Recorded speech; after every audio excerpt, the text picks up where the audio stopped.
မင်္ဂလာပါအားလုံးဖုန်းကြမယ်ဆိုတဲ့အစီအစဉ်ကနေကြိုဆိုပါရစေအားလုံးဖုန်းကြမယ်ဆိုတဲ့အစီအစဉ်ဟာဆိုရင်လူငယ်တွေအတွက်လူငယ်တွေကစီစဉ်လိုက်တဲ့အစီအစဉ်အသစ်တစ်ခုဖြစ်ပါတယ်အားလုံးဖုန်းကြမယ်ဆိုတဲ့စကားလုံးကိုလည်းဒီရဲသုံးအသုံးနှုန်းကိုလည်းရွေးချက်ရှိနဲ့ရွေးချယ်ထားတာဖြစ်ပါတယ်ကျမတို့လူငယ်တွေကနေ့စဉ်ဘဝမှာသူတို့ကြုံတွေ့ရတဲ့အခက်အခဲတွေစိန်ခေါ်မှုတွေကိုပြောဆိုနေကြပါတယ်ဒါပေမဲ့ဒီအကြောင်းအရာတွေကလေထဲမှာအားလုံးဖုတ်တယ်လို့ပဲပုတ်ချခံရပြီးတော့ဒါတွေကထက်သွင်းစဉ်းစားမှုအရေးယူမှုမရှိတော့ဘူးပေါ့နော်ဆိုတော့ဒီလူငယ်တွေရဲ့လက်တွေ့အခြေအနေတွေအခက်အခဲတွေနောက်မြို့ပြမှာနေထိုင်တဲ့လူငယ်တွေရဲ့ပြဿနာတွေကိုကျမတို့ဒါ highlight လုပ်တင်ပြခြင်းတဲ့အတွက်ကြောင့်မို့ဒီကောင်းစဉ်လေးကိုရွေးချယ်ထားပါတယ်ဒီနေ့မှာဆိုရင်တော့အကြောင်းအရာအဖြစ်ဆိုရင်လူငယ်နဲ့အလုပ်ကိုင်ခွင့်လန်းဆိုတဲ့ကောင်းစဉ်လေးကိုရွေးချယ်ထားတယ်ကျမတို့လူငယ်တွေကနေ့စဉ်အလုပ်ကိုင်ခွင့်လန်းရှာဖွေဖို့အတွက် PR တွေနဲ့ရင်ဆိုင်ကြုံတွေ့နေရပါတယ်။သူတို့အလုပ်ကိုင်ရှာဖွေတဲ့အခါမှာဘလို့အခက်အခဲတွေရှိသလဲအလုပ်ကိုင်ခွင့်လန်းတွေကိုရှာဖွေပေးနေတဲ့ agency တွေဘက်ကရောဘလို့အမြင်တွေရှိနေလဲဆိုတာကိုဒီနေ့တင်ဆက်ပေးသွားပါမယ်။ကျွန်တော်ဒီ season လေးကိုတော့ Asian မြန်မာရဲ့လူငယ်အဖွဲ့အစည်းဖြစ်တဲ့ Global Platform ကနေ season တင်ဆက်ပေးလိုက်တာဖြစ်ပါတယ်။ကျွန်မကတော့ season တင်ဆက်သူသစ္စာရှင်လေးဖြစ်ပါတယ်ရှင်။အားလုံးပို့ကြမယ်ဆိုတဲ့အစီအစဉ်အတွက်ဖိတ်ခေါ်ထားတဲ့လူငယ် speaker တွေနဲ့မိတ်ဆက်ပေးချင်ပါတယ်ဒီဘက်မှာတော့ကိုချမ်းဟင်းဖြစ်ပါတယ်သူကအသက်22နှစ်အရွယ်ရန်ကုန်တက္ကသိုလ်အင်္ဂလိပ်စာမေဂျာအထူးပြုနဲ့ဘွဲ့ရထားတာဖြစ်ပြီးတော့အခုမှာတော့ဒီစွမ်းရည်ရှိဆောင်လူမှုရေးအသင်းမှာရပ်ဖက်အဖွဲ့အစည်းရဲ့ဖွံ့ဖြိုးတိုးတက်ရေးအတွက်ကိုအဓိကသင်တန်းဆရာအနေနဲ့တာဝန်ယူဆောင်ရွက်နေတဲ့လူငယ်တဦးဖြစ်တယ်ဒါပြင်အရင်တော့ဆိုရင်တော့သူ Foundation for Change လို့ပြောတဲ့ဒီလူငယ်တွေအတွက်လူငယ်တွေကအဓိကအဖွဲ့အစည်းရဲ့အစုအဖွဲ့မှာလည်း3နှစ်ကြာ volunteer စေတနာဝန်ထမ်းလုပ်ဖို့တဲ့အတွေ့အကြုံရှိပါတယ်ရှင်ဟုတ်ကဲ့ဒီဘက်မှာဆိုရင်တော့ကိုရဲရင်မင်းဖြစ်တဲ့ Eric လို့လည်းသိကြပါတယ်သူဟာဆိုရင်လွန်ခဲ့သော4နှစ်လောက်ကတည်းကတည်ထောင်ထားတဲ့ My World လို့ပြောတဲ့ဒီအလုပ်ကိုင်ရှာဖွေရေး agency မှာဒီအကြီးတန်းအလုပ်ကိုင်ရှာဖွေရေးအကြံပေး senior recruitment consultant အနေနဲ့တာဝန်ယူဆောင်ရွက်နေတဲ့အသက်24နှစ်ပဲရှိပါသေးတယ်ဒီ My World ဟာဆိုရင်လူငယ်တွေကိုအဓိကအကြံပြုပြီးတော့ဒီအလုပ်ကိုင်ခွင့်လန်းဆိုင်ရာကိုသူအကြံပြုတဲ့ seminar တွေလုပ်တဲ့အကြောင်းတွေမှာတွားရောက်ပြီးတော့ဝေမျှပြီးတဲ့အဖွဲ့အစည်းတစ်ခုလည်းဖြစ်ပါတယ်ဒီဘက်မှာရှိနေရတော့ဆိုပြည့်တန်ရောစင်ဖြစ်ပါတယ်ဆိုပြတန်ရောစင်အသက်16နှစ်ပဲရှိသေးတဲ့အကြောင်းသူဖြစ်တယ်လက်ရှိခရီးယန်မြန်မာနိုင်ငံခရီးယန်တက္ကသိုလ်မှာဒီစီးပွားရေးမေဂျာအထူးပြုနဲ့အဓိကကျောင်းတက်နေတဲ့ကျောင်းသူဖြစ်တယ်ဒါအပြင်သူဟာဆိုရင်ဒီ Kelton လို့ပြောတဲ့လူငယ် Brighter အဖွဲ့မှာလည်းဒီလက်ရှိတက္ကသိုလ်ရဲ့တာဝန်ယူဆောင်ရွက်တက္ကသိုလ်ရဲ့ focal အနေနဲ့တာဝန်ယူဆောင်ရွက်တဲ့ Global Platform ရဲ့ UHub မှာလည်းစေတနာဝန်ထမ်းအနေနဲ့တာဝန်ယူလျက်ရှိတဲ့လူငယ်တို့ဖြစ်ပါတယ်ရှင်ကျွန်တော်ဆွေးနွေးတဲ့အခါမှာပထမပိုင်းအနေနဲ့ဒီလူငယ်တွေရဲ့အရေးချင်းနဲ့ဆိုင်တဲ့အကြောင်းအရာတွေကျွန်တော်ဆွေးနွေးကြမယ်ပေါ့နော်အရင်ဆုံးဒီ My World မှာတာဝန်ယူဆောင်ရွက်နေတဲ့ကို Eric ကိုမေးချင်ပါတယ်ကျွန်တော်တို့နိုင်ငံမှာဆိုရင်ဒါလူငယ်တွေက80%ကျော်နီးပါးလောက်ကသက်16နှစ်ကနေ34အတွင်းမှာရှိတဲ့လူငယ်တွေကထက်တန်းကျောင်းတော့မပြီးကြဘူးလို့ပြောတယ်ပြောရမယ်ဆိုရင်ပညာရေးနဲ့ပတ်သက်ရင်သူတို့ရဲ့အခက်အခဲတွေအများကြီးရှိကြတယ်ပေါ့ဆိုတော့ဒီလူငယ်တွေကအရေးချင်းပြည့်ပြီးဘယ်လောက်ရှိတယ်လဲအလုပ်ကိုင်ခွင့်လန်းတွေကောင်းမွန်တဲ့အလုပ်ကိုင်ခွင့်လန်းရဖို့အတွက်သူတို့ရဲ့လက်ရှိအခြေအနေလေးကိုဝေမျှပေးပါဦးဟုတ်ကဲ့ပါဆိုတော့ကျွန်တော်ရဲ့ဒီအတွေ့အကြုံပေါ့နော်နောက်ကျွန်တော်ဒီ My World မှာလောက်လာတဲ့ကျွန်တော်သိထားတဲ့အတွေ့အကြုံအရပြောရမယ်ဆိုလို့ရှိရင်တော့တကယ်တမ်းဒီလူငယ်တွေအနေနဲ့ပေါ့နော်ဒီကျွန်တော်တို့ပြင်ပမှာရှိတဲ့အလုပ်တွေနဲ့ပတ်သက်ပြီးတော့တကယ်အရေးချင်းကသူတို့အနေနဲ့ကိုက်ညီကြတယ်ဒါပေမဲ့လည်းကိုနဲ့တကယ်ကိုက်ညီတယ်ပေါ့နော်အလုပ်ကိုင်ခွင့်လန်းတစ်ခုကိုရှာဖွေတတ်ဖို့ကတော့သူတို့အနေနဲ့မှန်ကန်စွာရွေးချယ်တတ်ဖို့လိုတာပေါ့နော်ဥပမာအဖြစ်ကျွန်တော်ကတော့ဒီခုနလိုမျိုးဒီပညာရေးနောက်ခံbackground နဲ့ပေါ့နော်အလုပ်ကိုင်ရွေးချယ်တဲ့နေရာမျိုးမှာတော့ပို့ပြီးတော့ကိုက်ညီတဲ့ဟာမျိုးကိုရွေးချယ်စေချင်တယ်ပေါ့နော်ဥပမာအဖြစ်ပြောရမယ်ဆိုရင်ဥပမာကျွန်တော်တို့ကကျောင်းတက်လာတုန်းကengineering နဲ့ပတ်သက်တဲ့ဟာမျိုးဒါမှမဟုတ်လို့ရှိရင်လည်းကျွန်တော်တို့ကုန်ထုတ်ဓာတ်လို့ခေါ်တဲ့ဒီchemical နဲ့ပတ်သက်တဲ့ဘွဲရထားတဲ့သူမျိုးတို့ဒါမှမဟုတ်လို့ရှိရင်လည်းကျွန်တော်တို့ဒီ information technology ပေါ့နော်နည်းပညာနဲ့ပတ်သက်ပြီးတော့ဘွဲရထားတဲ့သူမျိုးပေါ့နော်ဆိုတော့သူတို့တွေဆိုလို့ရှိရင်တကယ်တမ်းဒီအလုပ်ကိုင်ခွင့်လန်းကိုရွေးချယ်တဲ့အခါမျိုးမှာသူတို့ရဲ့ဒီပညာရေးနဲ့ education နဲ့ကိုက်ညီတဲ့အလုပ်တွေကိုရွေးချယ်မယ်ဆိုလို့ရှိရင်တော့ဒါသူတို့နဲ့တကယ်ကိုက်ညီတဲ့အလုပ်တွေအပြင်မှာရနိုင်ဖို့အတွက်အခွင့်အရေးတွေများနိုင်တယ်ပေါ့နော်ဒါပေမဲ့လည်းကျွန်တော်ဆိုလိုချင်တာကြတော့ဒီ education background နဲ့ရှိထားတယ်ဒီကိုကဒီ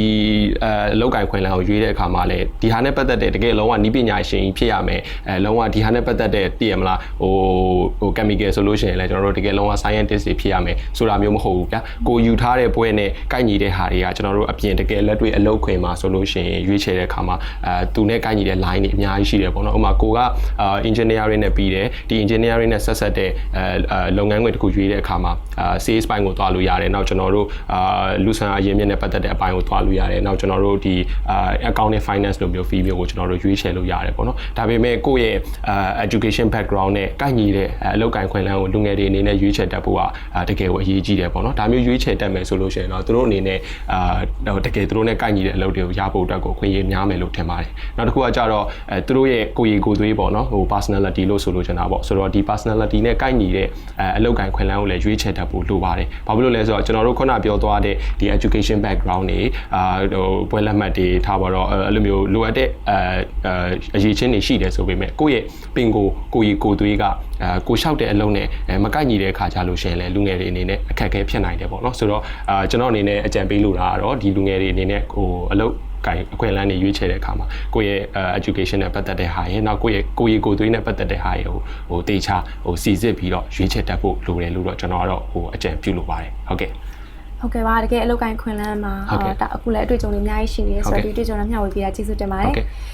ဆိုတော့ကို Eric ကတော့ပြောသွားတယ်ဒီလူငယ်တွေဟာဆိုရင်ကိုယ့်ရဲ့ပညာရေးနဲ့ကိုက်ညီတဲ့ဟာနောက်ကိုယ့်ရဲ့ကိုယ်ရည်ကိုယ်သွေးနဲ့ကိုက်ညီတဲ့အလုပ်ကိုင်မျိုးတွေအဓိကရှာဖွေတဲ့နေပေါ့နော်လက်တွေ့အခြေအနေမှာရောလူငယ်တွေကကိုယ့်ရဲ့ပညာရေးရောကိုယ်ရည်ကိုယ်နဲ့ကိုက်ညီတဲ့အလုပ်ကိုင်တွေရွေးလို့ရနေပြီလို့ထင်လားဘယ်လိုမြင်လဲဟုတ်ကဲ့ကျွန်တော်ရဲ့အတွေ့အကြုံရပြောရမယ်ဆိုလို့ရှိရင်ပေါ့နော်မြန်မာနိုင်ငံမှာအဲ့ပြဿနာကိုအများဆုံးကြုံတွေ့နေရလို့ထင်တယ်အဓိကအဖြစ်အသက်20ကနေ25နှစ်ကြားလူငယ်အများစုကပေါ့နော်ဒီအလုပ်ခွင်မှာအဲ့ပြဿနာကိုကြုံတွေ့နေရပေါ့သူတို့ကအလုံးမလုံးချင်ဘူးလားဆိုတော့မဟုတ်ဘူးအလုံးလုံးချင်စိတ်ရှိတယ်ဘွဲရပြင်ကတော့အလုံးလုံးရမယ်ဆိုတဲ့စိတ်ရှိတယ်ပြဿနာကဘာလို့ရမှန်းဆိုတော့သူတို့မသိဘူးပေါ့အဓိက Facebook ပေါ်မှာခေတ်စားနေတဲ့စကားနဲ့ပြောရင်လမ်းတွေပြောင်းနေတာပေါ့နော်အဲ့တော့အဓိကအကြောင်းရင်းပြဿနာကိုရှာကြည့်လိုက်တော့ကျွန်တော်အနေနဲ့ပညာရေးကိုသွားမြင်တယ်ပေါ့ကျွန်တော်တို့တွေကိုယ်တိုင်ဒီအားလုံးကပေါ့နော်ဒီငါတို့ဘာဖြစ်ရှင်လဲဒီဟာကြီးဖြစ်ရှင်လဲဆိုပြီးတော့ကျွန်တော်တို့တွေက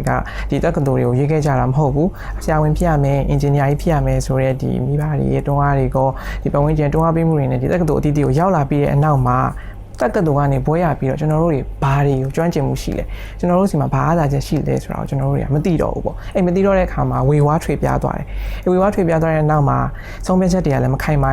ုင်မာလာတော့ကိုယ့်ရဲ့ရည်တည်ချက်တွေကလည်းတဖြည်းဖြည်းနဲ့အားနေလာအဲ့တော့အလုံးလုံးချင်းစိတ်တော့ရှိတယ်ဒါပေမဲ့စိတ်တက်လေးကနည်းနည်းလေးပြောင်းလဲသွားတယ်ပေါ့โอเคဒီလောက်ကိုလည်းစမ်းလုပ်ကြည့်လိုက်မယ်လေ3လလောက်ပေါ့မကြိုက်ဘူးဆိုရင်ကျွန်တော်ပြောင်းမယ်ဆိုတာမျိုးတွေဖြစ်လာတယ်အဲနောက်တစ်ခုအနေနဲ့ဟိုနည်းနည်းဟိုစူးစမ်းအထောက်မှုလေးတွေရောလာတဲ့ဘိုင်းမှာဘယ်လိုမျိုးတွေရှိလဲဆိုတော့ဥပမာပြောရမယ်ဆိုရင်ပေါ့နော်ကျွန်တော်တို့အရင်အလုံးမှာဆိုရင် HR အမိုင်းနဲ့ကျွန်တော်ရင်းနှီးတော့ပေါ့နော်သူတို့ဒီ vacancy announcement လို့ခေါ်တဲ့အလုပ်ခေါ်စာကို Facebook မှာတင်လိုက်တယ်ဆိုပါစို့တကယ်တော့ဒီအဲ့ဒီအလုပ်ခေါ်စာထဲမှာကအကြောင်းအရာအပြည့်စုံကရေးထားပြီးသားဒါပေမဲ့ comment မှာဆိုမေးတယ်ပေါ့နော်ကျွန်တော်တို့ဟာဒီအလုပ်ကဘယ်မှာလုပ်ရမှာလဲအလုပ်ရဲ့တာဝန်တွေကဘာတွေလဲဆိုတော့ဥပမာအလုပ်လုပ်နေတဲ့သူကဒါလေးကိုတော့မကြည့်နိုင်ဘူးဆိုရင်တော့ဒါလေးကနည်းနည်းကျွန်တော်တို့နေနဲ့เนาะဒါစူးစမ်းပြီးတော့ပြင်ဆင်ရမယ့်အရာတစ်ခုလို့မြင်လာပြီနောက်ထပ်ကျွန်တော်တွေ့ရှိထားတဲ့ပြဿနာအကြောင်းရင်းကဘာလဲဆိုတော့ဟိုကျွန်တော်တို့စီမှာပေါ့နော်တခါလေဟိုပေါ့ပင်နေနောက်ကိုလိုက်သွားတာမျိုးတွေရှိတယ်ပေါ့အများကဟိုပြောရမယ်ဆို MBA ဆို MBA တက်ကြရင် HR ဆို HR တက်ကြတယ်ဟိုမှာဘဏ်လုပ်ငန်းတွေဘဏ်လုပ်ငန်းဆိုရင်ပြုံတိုးကြရင်လည်းနောက်တော့ကိုယ့်ရဲ့ရည်မှန်းချက်တွေရွေးချက်တွေတကယ်ပျောက်သွားတာမျိုးတွေဖြစ်လာတယ်အဲ့တော့ကျွန်တော်ကိုယ်တိုင်လည်းလမ်းပြောက်ခဲ့ဘူးတဲ့သူတယောက်ပေါ့နော်တက္ကသိုလ်မှာတော့ကျွန်တော်ဘိုးရပြင်ဘာလို့ရပါမလဲဆိုပြီးတော့စိတ်ပူရတယ်။ဒါပေမဲ့ကံကောင်းချင်တော့ကျွန်တော်ကဒီကျောင်းမှာပေါ့နော်ကျောင်းပြင်ပဒီအဖွဲ့အစည်းတွေမှာတက်ကြွပါဝင်လှုပ်ရှားဖြစ်တယ်။အဲ့မှာကျွန်တော်အဖွဲ့လေးတစ်ဖွဲ့ခုနလည်းအမှလည်းမိတ်ဆက်သွားပါပြီပေါ့နော်ဒီ Foundation for Change မြန်မာဆိုတဲ့အဖွဲ့လေးတစ်ဖွဲ့ရှိတယ်။အဲ့အဖွဲ့ကဒ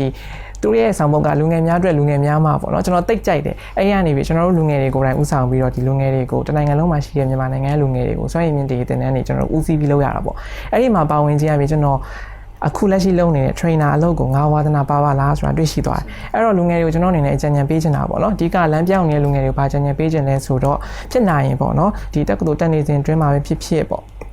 ဒီလူမှုရေးဖွဲ့စည်းတွေပရိဟိတတွေအခုဆိုရင်ကျောင်းသားသမဂ္ဂတွေလည်းပေါ်လာပြီပေါ့နော်ဒီမှာပါဝင်ပြီးတော့လှုပ်ရှားစေခြင်းနဲ့လှုပ်ရှားစေခြင်းအပြင်ကျွန်တော်ဘာတွေရလာမလဲဆိုတော့နံပါတ်1က network ရလာမယ်ပေါ့ကွန်ရက်တွေတဖြည်းဖြည်းနဲ့ကျေပြန့်လာမယ်နောက်တစ်ခုကကျွန်တော်တို့တွေဒီအတွေ့အကြုံရလာမယ်ပေါ့နော်ဒီနောက်ဆုံးချက်နေတဲ့ကြတော့ဒီဖွဲ့စည်းမှာပါဝင်ချက်ပဲကျွန်တော်တို့ရဲ့ management ပေါ့စီမံခန့်ခွဲမှု level လည်းတဖြည်းဖြည်းနဲ့မြင့်လာနိုင်တယ်အဲ့3ခုကကျွန်တော်တို့ဘွဲရပြီးရင်အလုပ်ရှင်တွေကရှာဖွေနေတဲ့အရာတွေဖြစ်တဲ့အကြောင်းမို့လို့တကယ်လို့ဒီအလုပ်ခေါ်စားထဲမှာကျွန်တော်တို့ကပေါ့အလုပ်တွေ့ကြုံ2နှစ်မရှိဘူးဆိုရင်တော့မှကျွန်တော်တို့ရဲ့ဒီတွေ့ကြုံ2နှစ်ရှိနေရင်ကျွန်တော်အလုပ်ရသွားနိုင်တယ်ဒါကျွန်တော်ရဲ့ကိုယ်ရေးပေါ့ကျွန်တော်ဘွဲရပြီးခြင်းပဲအလုပ်တွေ့ကြုံတကယ်ဟို professional work experience မရှိခဲ့ပေမဲ့ဒီစေနာဝန်ထမ်းတွေ့ကြုံတွေပေါင်းပြီးတော့ပေါ့နော်ကျွန်တော်တမ်းပြီးအလုပ်ရခဲ့တယ်ပေါ့နော်အဲ့ဒါလေးတော့မျှဝေပေးချင်ပါတယ်ဗျ ဆောင်းလူငယ်ရဲ့လက်တွေ့ကြုံရတဲ့အခက်အခဲကိုကိုရိုင်းတွေ့ကြုံရအကြံပြုချက်ပါထည့်သွင်းပေးသွားကိုချမ်းဟင်းကျေးဇူးတင်ပါတယ်။ညီမလေးကိုလည်းမေးချင်တယ်ဒီကိုချမ်းရတော့ပြောသွားတယ်လူငယ်တွေကလက်ရှိမှာဒီအလုပ်ကိုင်းခွန်လန်းပိုင်းဆိုင်ရာမှာသူတို့လမ်းပြောင်းနေတဲ့အပိုင်းတွေအများကြီးရှိတယ်။ဆိုတော့လက်ရှိမြန်မာနိုင်ငံမှာဒါဒီမိုကရေစီနောက်ပိုင်းမှာဒီမိုကရေစီပြောင်းလဲနောက်ပိုင်းမှာဒီမြန်မာနိုင်ငံမှာ internet တွေ Facebook တွေဒါပြင်နော် mobile device တွေလက်ထက်မှာတယောက်တစ်ခုစီရလာတဲ့အချိန်မှာဆိုဒီစီးပွားရေးလုပ်ငန်းတွေဟာနည်းနည်းပုံစံတွေပြောင်းလာတယ်ဆိုတော့အဲ့ဒါနဲ့ပတ်သက်ပြီးညီမလေးအမြင်ပေါ့နော်ဒီငွေတွေ့လာရတဲ့ဟာတွေဘာတွေပြောင်းလဲတွေရှိရလို့ထင်လဲအရင်တော့ပေါ့နော်အရင်တော့ဆိုလို့ရှိရင်တော့ဒါအလုပ်တွေကရှားတယ်ပေါ့နော်ခုနကကိုချမ်းကြီးလည်း mention လုပ်သွားတယ်ပြောသွားတယ်ပေါ့နော်engineer ကြီးဖြစ်မှဆရာဝန်ကြီးဖြစ်မှဒါမှမဟုတ်ကိုရတဲ့ဘွဲ့ကြီးကဒါအကြီးတက္ကသိုလ်မြင့်မမနေရမှဒါအလုပ်ကောင်းရမယ်ဆိုပြီးပြောလာကြတယ်ပေါ့နော်ဒါပေမဲ့အခုနောက်ပိုင်းမှာထင်သာမြင်သာရှိလာတာကြောင့်ဖုန်းရှိုံနဲ့ဒါမှမဟုတ်လို့ရှိရင် internet လေးရှိုံနဲ့အလုပ်လုပ်နိုင်ကြပြီဘာလဲဆိုအခုကြည့်လိုက်မယ်ဆို blogger တွေပေါ်လာတယ်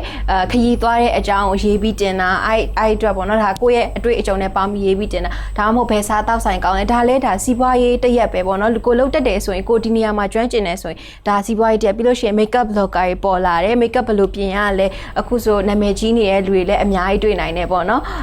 အမြဲလုံနေကြအလုပ်လေးတွေကိုကတကယ်အားစိုက်ပြီးတော့လှုပ်လိုက်မယ်ဆိုလို့ရှိရင်ကိုဒါဝါသနာပါတယ်ဆိုတာသိချာလှုပ်လိုက်လို့ရှိရင်ကိုဒါဘွဲအကြီးမှမဟုတ်ဘူးပေါ့နော်ကိုအတွက်ကိုဒါကိုရဲ့အသက်မွေးဝမ်းကြောင်းဖြစ်သွားနိုင်တယ်ခုနကကိုချမ်းဟင်းလည်းပြောသွားခဲ့ပြီးပေါ့နော်ဒီအရင်အလုပ်ကောင်းရဖို့အတွက်ကိုဘာတွေအရင်ကလှုပ်ထားဖို့လိုလဲပေါ့ဘာတွေလှုပ်ထားဖို့လိုလဲဆိုတော့ခုနကပြောသလိုစေတနာဝန်ထမ်းတွေလည်းလိုက်လုပ်ဖို့လိုတယ်ပြောရလို့ရှိရင်အဲ့စေတနာဝန်ထမ်းမှာရလာနိုင်တဲ့အကျိုးကျေးဇူးတွေကအများကြီးပဲပေါ့နော်ကိုရဲ့အခုရှေ့ဆက်ဆောင်မဲ့လက်တွေ့ဘဝမှာကိုအများကြီးအသုံးချလို့ရတယ်ပြီးတော့လို့ရှိရင်ဒီဟာတွေကိုအရင်တော့လိုမျိုးမဟုတ်တော့အခုကပြောင်းလဲနေပြီလူငယ်တွေကိုယ်တိုင်ဖန်တီးထုတ်ဖော်ထားတဲ့အလုပ်အကင်အသစ်တွေပေါ့နော်အရင်တော့လုံးဝကြားတာမကြောက်ဒါကဒီလိုလုပ်ရင်ကိုယ့်ရဲ့အသက်မွေးဝမ်းကြောင်းဖြစ်ပါလားဆိုမစင်စားထားတဲ့အရာတွေကအခုပေါ့နော်အခုလူကြီးတွေမသိသေးတာဒါပေမဲ့လူငယ်တွေအခုပေါ်ထုတ်နေကြပြီအခွင့်အရေးအများကြီးကိုလည်းထွက်လာအောင်တစားနဲ့တစားလုပ်နေကြပြီပေါ့နော်ဟုတ်ကဲ့အဲ့ဒါလေးပါဟုတ်ကဲ့ပါလက်ရှိအခြေအနေလေးကိုသုံးသပ်ပြီးသွားကျေးဇူးတင်ပါတယ်ဆိုတော့ကျမတို့အပြင်ကအတန်တွေကိုလည်းကျမတို့စူးစီးထားတဲ့ဗီဒီယိုကလစ်လေးတစ်ခုဖွင့်ပြချင်ပါတယ်ရှင်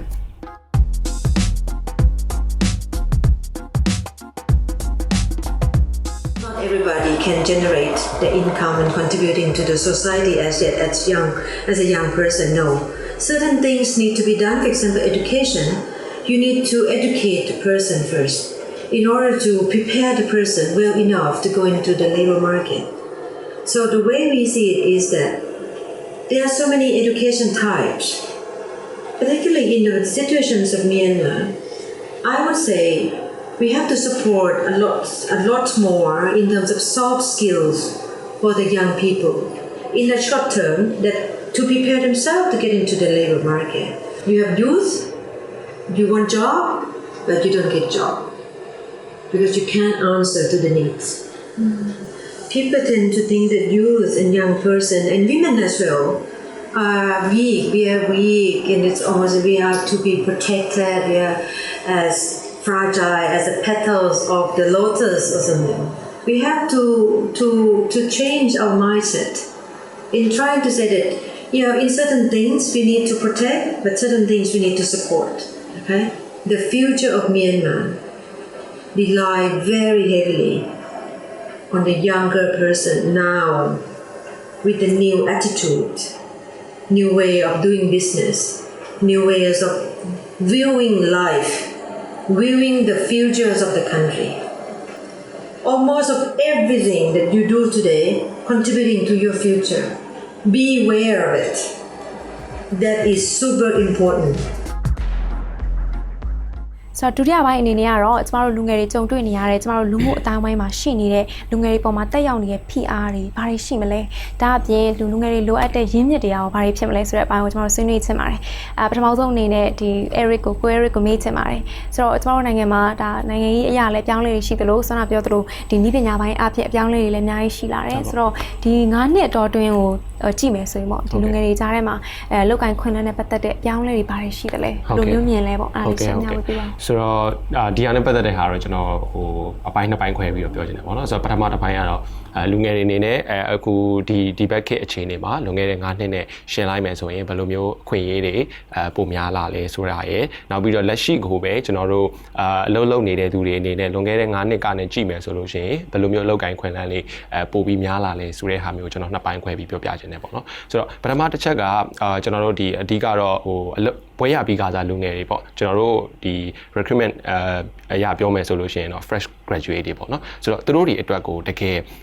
်ဘယ်လိုပြောမလဲခေါ်နေတဲ့ဒီအပြင်ကအဖွဲ့အစည်းတွေကုမ္ပဏီတွေအဲ့လိုမျိုးဟာတွေအများကြီးပေါ်ပေါက်လာတယ်ပေါ့နော်ဟိုအရင်တော့ဆိုကျွန်တော်တို့ဖြစ်တဲ့ပြဿနာဗျာအတွေ့အကြုံရဖို့အတွက်အလုပ်လုပ်ရမယ်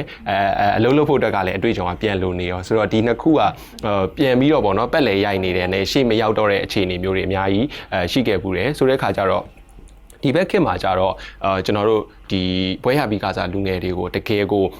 အားတက်သရောနဲ့ခေါ်နေတဲ့အလုပ်တွေခေါ်နေတဲ့အဖွဲ့အစည်းတွေခုနလိုကုမ္ပဏီတွေပိုများလာတယ်အထူးသဖြင့်ကျွန်တော်တို့လက်ရှိလုပ်နေတဲ့ကုမ္ပဏီမှာဆိုလို့ရှိရင်ကျွန်တော်တို့ My Wall မှာဆိုလို့ရှိရင်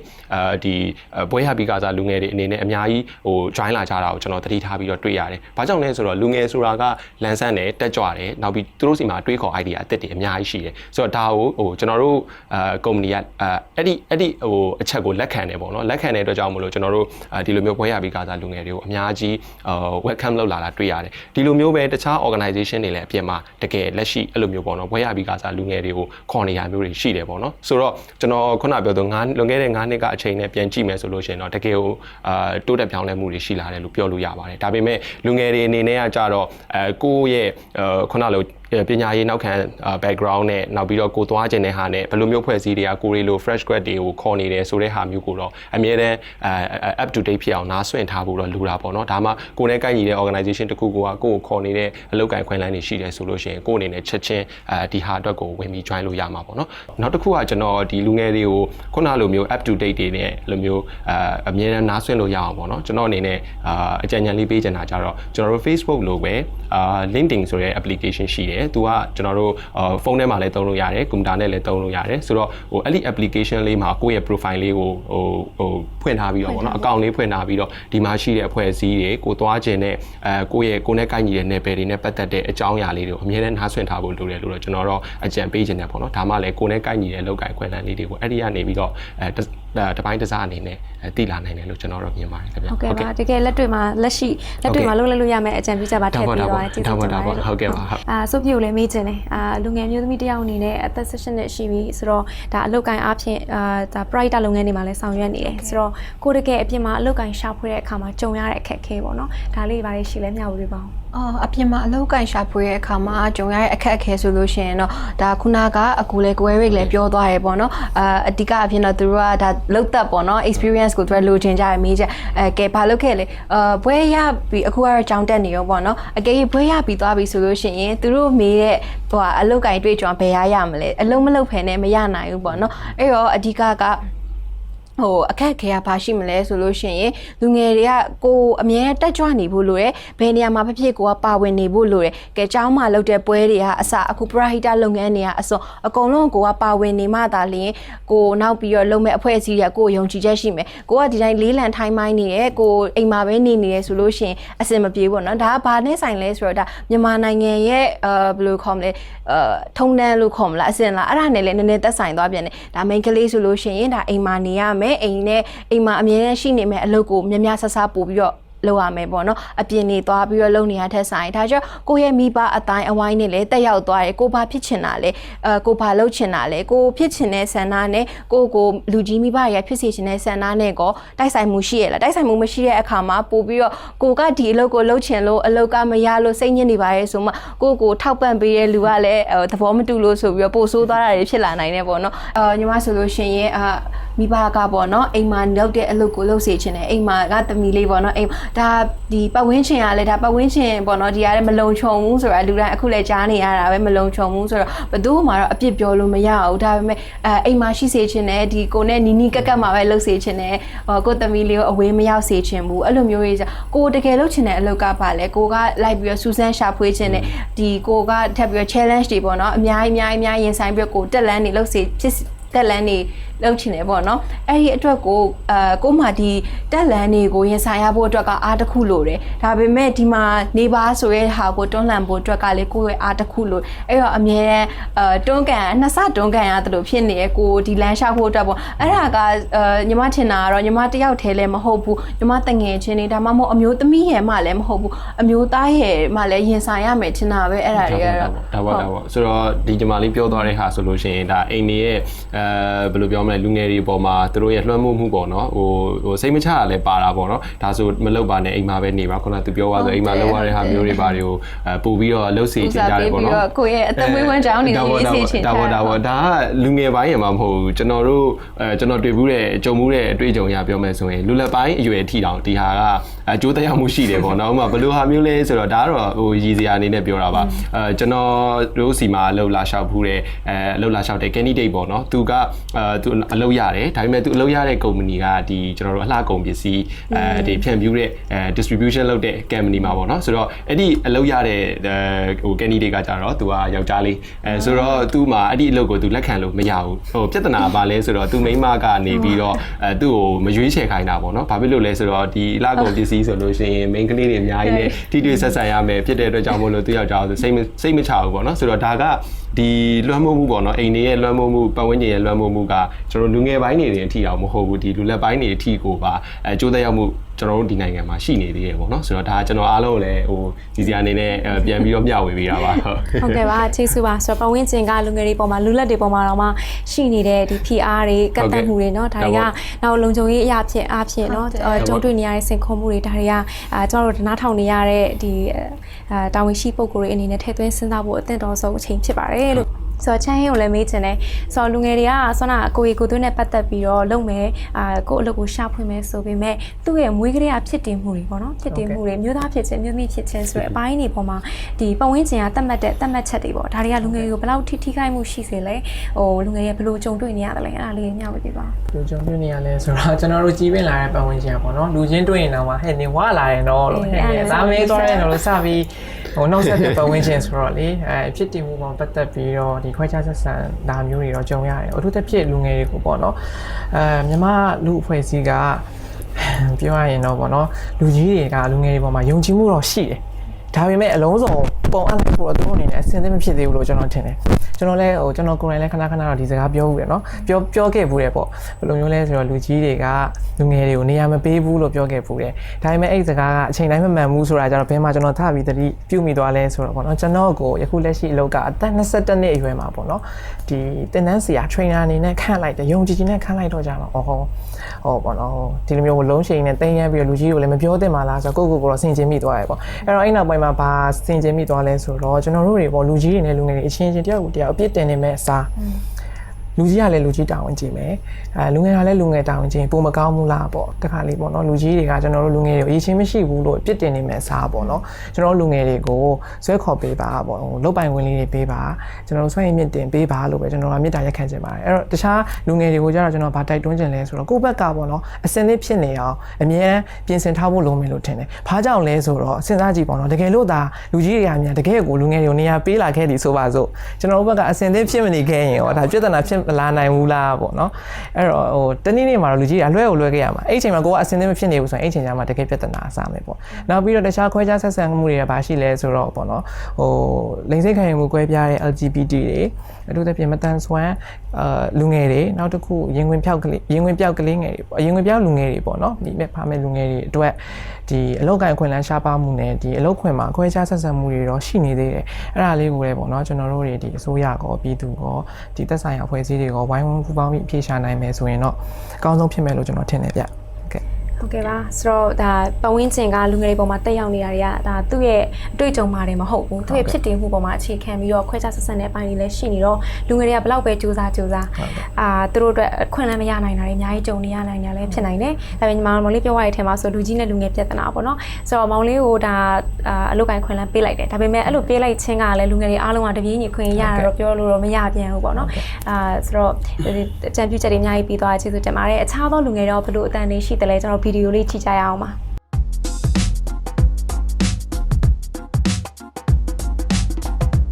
လောက်ကနေမှဆိုရင်ပေါ့နော်ကျွန်တော်အနေနဲ့ဆိုလို့ရှိရင်ဒီတွေ့ကြုံနေမှုနဲ့ပြီးလို့ရှိရင်ကျွန်တော်ရဲ့အတန်ပေါ့နော်ဒီလူကြီးကြားထဲမှာအတန်ကိုယ်တန်ပါရမှုတော့ပေါ့နော်အဲ့ဒါကိုနေခဲ့ပါတယ်အဲ့ဒါကိုကျွန်တော်ဘယ်လိုများကြက်ကြော်ခဲ့လဲဆိုလို့ရှိရင်ကျွန်တော်ကနေပြီးတော့ပို့ပြီးတော့ပေါ့နော်ကြိုးစားအားထုတ်ရတယ်အလုပ်တွေဆိုလို့ရှိရင်ပို့ပြီးလုပ်တဲ့ပြရတယ်ပြီးလို့ရှိရင်အားလုံးနဲ့သက်ဆိုင်ကောင်းအောင်တော့အများကြီးကြိုးစားခဲ့ပါတယ်အမအရင်လောက်ကလည်းခက်ခဲ့တယ်ဘာဖြစ်လို့ဆိုအမအသက်20မှာလှုပ်ဆောင်တယ်ပြီးတော့အမရဲ့အဓိကအလုပ်ကတထေးကို step တွေရဲ့ report ပြန်တင်ပေးရတယ်အဲ့ချိန်မှာလူကြီးရတယ်အမကိုတော့မကြတော့ဘာဖြစ်လို့ဆိုသူတို့ရဲ့မကောင်းကြောင်းသူတို့ရဲ့လေးလက်တဲ့အကြောင်းပြန်ပြောသူဖြစ်တာကို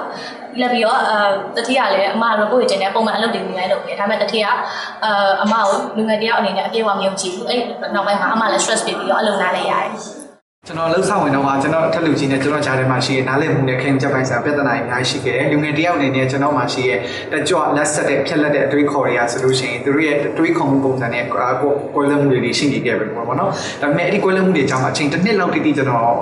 ရုန်းကန်ခဲ့ရတယ်ဒါပေမဲ့အဲ့ဒီတစ်နှစ်လောက်ပြီးတော့တဲ့အချိန်မှာတော့ကျွန်တော်တို့ဒီလူကြီးနဲ့လူငယ်ဂျားထဲမှာရှိဆက်ဆံရေးကိုကျွန်တော်အကောင်းဆုံးနည်းလမ်းတစ်ခုနဲ့ချင်းကပ်နိုင်ခဲ့တယ်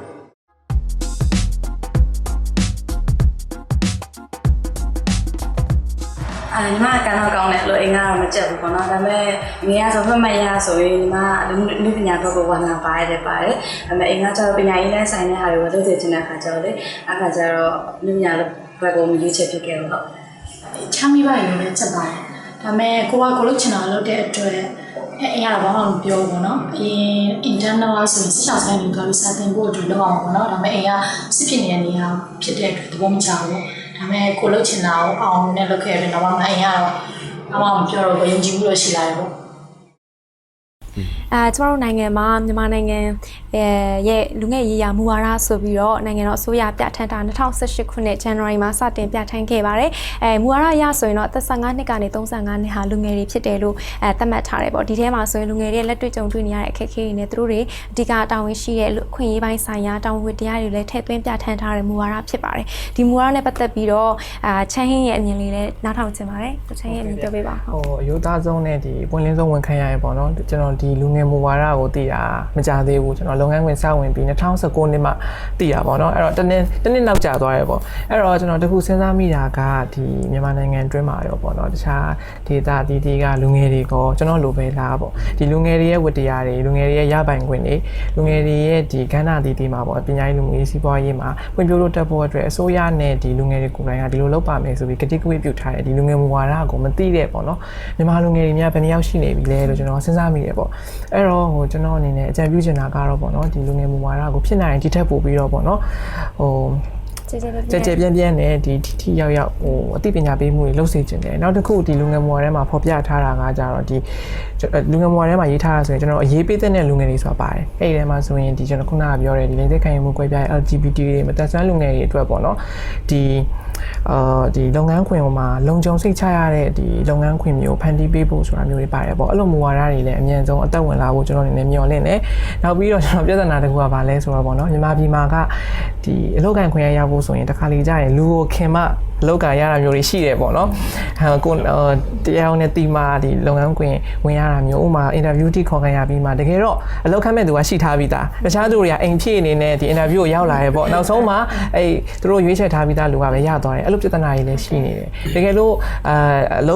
့လုပ်ငန်းခွင်နဲ့ရောက်သွားပြီဆိုရင်တော့မှဘာပြဿနာတွေထပ်ရှိသေးလဲဆိုတော့ဒီပေါ့နော်ဒီ hierarchy နဲ့ပတ်သက်ရာထူးအနှိမ့်အမြင့်ပေါ်မှာမူတည်ပြီးတော့ကျွန်တော်ခွဲခြားဆက်ဆံမှုတွေရှိတယ်လူငယ်တွေအနေနဲ့လူကြီးပေါ်မှာပြန်ပြီးမိကုန်းထုတ်ခွင့်မရှိဘူးလူကြီးကဒါလို့ဆိုတာမျိုးရှိရပေါ့နော်အဲ့တော့အဲ့လိုမျိုးတွေခွဲခြားဆက်ဆံမှုတွေကင်းဝေးတဲ့ဒီလုံခြုံစိတ်ချရတယ်ပေါ့နော်ဒီလူငယ်တွေအတွက်ဒီပို့ပြီးတော့ဖွံ့ဖြိုးတိုးတက်လာနိုင်တဲ့ဒီကျွန်တော်အတိုင်းဝမ်တစ်ခုပေါ့နော်ဖန်တီးပေးနိုင်ဖို့လိုမယ်လို့တော့ကျွန်တော်တဦးတယောက်တည်းမြင်နေယူဆရတယ်ဗျာနော်အဲ့လိုလေးဖန်တီးပေးနိုင်ရင်လည်းကောင်းမယ်လို့ကျွန်တော်မြင်ပါတယ်ဗျဟုတ်ကဲ့ပါဆိုတော့ကျွန်တော်မူဝါဒတွေမဟုတ်ပဲနဲ့ဒါကတော့မူဝါဒဆိုတာနိုင်ငံတော်အစိုးရအနေနဲ့အဓိကတာဝန်ယူပြီးဆောင်ရွက်တာပေါ့နော်ဆိုတော့တကယ်လက်တွေ့မှာလူငယ်တွေကိုတကယ်အလုပ်ကိုင်ခွင့်လန်းရဖို့ဆိုရင်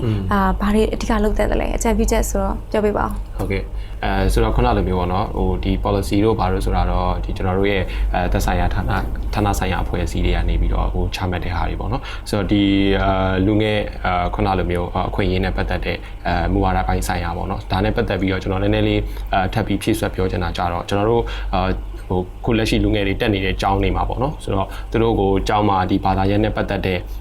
ပညာရပ်တွေကိုပဲသင်ပေးတာမျိုးမဟုတ်ဘဲနဲ့တကယ်တမ်းလက်တွေ့ဘဝတွေမှာပေါ့နော်သူတို့အလုပ်ကိုယ်ပိုင်လုပ်ငန်းလုပ်တာပဲဖြစ်ဖြစ်ဒါမှမဟုတ်ပဲ company life တွေဝင်တာမျိုးပဲဖြစ်ဖြစ်အဲ့လိုမျိုးအတွက်ကိုပါတခါတည်းအဆင်သင့်ဖြစ်နေအောင်ပေါ့နော်ကျောင်းတွေကနေပြီးတော့သင်ကြားပေးဖို့ပြင်ဆင်ပေးဖို့လိုတယ်လို့တော့ကျွန်တော်အနေနဲ့ယူဆရတယ်ပေါ့နော်ဒါပေမဲ့ဒီဟာကလည်းဒီကျောင်းတွေတစ်ခုလည်းနဲ့မဟုတ်ဘဲနဲ့တခြားပြင်ပကကျွန်တော်တို့အဖွဲ့အစည်းတွေနဲ့လည်းပြန်ပြီးချိတ်ဆက်ဖို့လိုမယ်တခြား platform တွေနဲ့ပြန်ပြီးချိတ်ဆက်ဖို့လိုမယ်။ဘာကြောင့်လဲဆိုတော့ကျွန်တော်စောပိုင်းမှာပြောရသလိုပဲပေါ့နော်။လူငယ်တွေကတကယ်တမ်းသူတို့နဲ့အပြင်မှာရှိနေတဲ့အလုပ်ကိုင်ခွင့်လန်းတွေကမကိုက်ညီတာမျိုးမဟုတ်ဘူး။သူတို့အနေနဲ့ကဘယ်လိုရွေးချယ်ရမလဲဆိုတော့ဘယ်လိုပြောမလဲကျွန်တော်တို့တကားလေးဖွင့်ပေးမဲ့လူမျိုးပေါ့နော်။ခုနလိုမျိုးplatform မျိုးဒါတွေကအကြောင်းကလည်းဖြစ်မယ်ဒါမှမဟုတ်ပြင်ပအဖွဲ့အစည်းတွေလည်းဖြစ်မယ်ပေါ့နော်။ဒီဟာလေးတွေနဲ့အမြဲတမ်းထိတွေ့နေဖို့တော့လိုတာပေါ့နော်ဥပမာကျွန်တော်တို့စီမှာဆိုလို့ရှိရင်လည်းCV လာပြီးပို့လိုက်တယ် CV ရလာတဲ့အခါမှာကျွန်တော်တို့ကဒီ CV တွေကိုတခါတည်းဒီအလုပ်ခေါ်နေတဲ့ company တွေကိုလွှဲပေးတာမျိုးမဟုတ်ဘူးပြီးတော့ဒီ CV တွေအကုန်လုံးကလည်းအလုပ်ရနိုင်တဲ့ CV တွေနောက်ခုနအကုန်လုံးကဒီအလုပ်တစ်ခုတည်း position တစ်ခုတည်းနဲ့ကိုက်ညီတဲ့ဟာမျိုးတွေမဟုတ်ဘူးပေါ့နော်ကျွန်တော်တို့အနေနဲ့လာလျှောက်တဲ့ဒီအလုပ်ရှောက်တဲ့ file တွေ CV file တွေကိုပြန်ပြီးတော့ခွဲရတယ်ဘယ် position နဲ့ကိုက်ညီလဲဆိုတဲ့ဟာမျိုးကျွန်တော်တို့အသေးစိတ်ပြန်ပြီးတော့စီစစ်ရတယ်ပေါ့နော်ဆိုတော့လူငယ်တွေအနေနဲ့ကလည်းကိုရှောက်တဲ့အလုပ်ပေါ်မှာကိုနဲ့တကယ်ကိုက်ညီရဲ့လားအထူးသဖြင့်ပညာအရေးချင်းတွေအပြင်ကိုမှကိုယ့်ရဲ့ personality ကိုယ့်ရဲ့ကိုယ်သွေးပေါ့နော်အဲ့ဒါတွေကလည်းအရင်အရေးကြီးတယ်အလုပ်ကိုင်အခွင့်အလမ်းတစ်ခုကိုရှောက်တဲ့အခါမှာအလုပ်ခေါ်တဲ့ဒီအရေးချင်းတွေပညာရဲ့ပိုင်းဆိုင်ရာတွေရှိတယ်ဆိုပေမဲ့ဒီကိုယ်သွေး personality ကြောင့်အလုံးမရတော့တဲ့အခြေအနေမျိုးတွေကျွန်တော်တို့စီမှာအများကြီးရှိတယ်ပေါ့နော်ဆိုတော့လူငယ်တွေအနေနဲ့ကတကယ်တမ်းအလုပ်ကိုရှာတဲ့အခါမှာဒီကဲအပြင်မှာဒီ professional အနေနဲ့လုပ်နေတဲ့အလုပ်ကိုင်ရှာဖွေရေး agency တွေနောက်consultant တွေပေါ့နော်အကြံပေးတဲ့သူတွေနဲ့တေချာတိုင်ပင်ပြီးတော့ခုနကျွန်တော်ရှေ့မှာအကြံပေးသွားသလိုမျိုးဒီ social media platform LinkedIn တို့ဘာလို့ ਨੇ ပေါ့နော်ချိတ်ဆက်ပြီးတော့ရှာမယ်ဆိုလို့ရှိရင်တော့တကယ်ကိုနဲ့ကိုယ့်ရဲ့ပင်ကိုအရေးသွေးနဲ့ကိုက်ညီတဲ့အလုပ်တွေရလာဖို့အတွက်ကိုခွင့်ရေးတွေအများကြီးပေါ်လာနိုင်တယ်လို့ကျွန်တော်တို့မြင်တယ်ပေါ့နော်ဟုတ်ကဲ့ဆိုတော့လူငယ်တွေကအလုပ်လဲလုပ်ချင်တယ်အလုပ်တွေလည်းရှိနေတယ်ဒါပေမဲ့ဂျားထဲမှာတကယ်ကို match လုပ်ပေးနိုင်မဲ့အကြံပေးတဲ့เนาะအစုအဖွဲ့တွေအများကြီးလိုနေတယ်ဒါပေါ့ကျောင်းနေရလဲလိုအပ်တယ်ပေါ့နော်အဲ့လိုမျိုးနဲ့ဆန်လဲဒါတွေကိုပြင်ဆင်ပေးလို့ရနိုင်တယ်မှန်တယ်ဗျဟုတ်တယ်ပါကျေးဇူးတင်ပါတယ်ဆိုတော့ညီမလေးရဲ့အမြင်လေးရောအမျိုးသမီးလူငယ်တယောက်အနေနဲ့အလုပ်ရှာဖွေနေတဲ့လူငယ်တယောက်အနေနဲ့ဘာတွေအကြံပြုချင်တာရှိလဲဘာကြောင့်ဒီအမျိုးသမီးဘက်ကပေါ့နော်အမျိုးသမီးဘက်ကဆိုတာထက်ကိုဒီလူငယ်တွေအားလုံးအတွက်ပေါ့နော်အဲ့ဒါကအခုဘာဖြစ်နေလဲဆိုတော့အလုပ်အကိုင်တွေက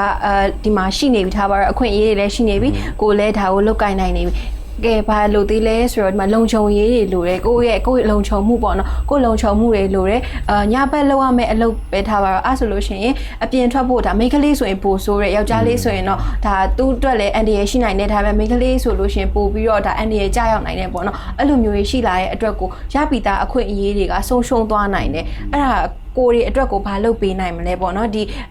အကြီးကဲတွေကကိုရီအတွက်ကိုဒါလုံခြုံမှုတွေကိုဒါပို့ပြီးတော့တင်းကျပ်ပေးလိုက်မယ်အခွင့်အရေးတွေပို့ပြီးပေးလိုက်မယ်ဆိုလို့ရှိရင်ဒါဒီလိုမျိုးဒီလူငယ်တွေအတွက်ကိုပို့ပြီးတော့လမ်းတွေအများကြီးပွင့်လာစေမယ်ပေါ့နော်ပြီးတော့လို့ရှိရင်တယောက်ကိုတယောက်ဖေးမကူညီရမယ်တယောက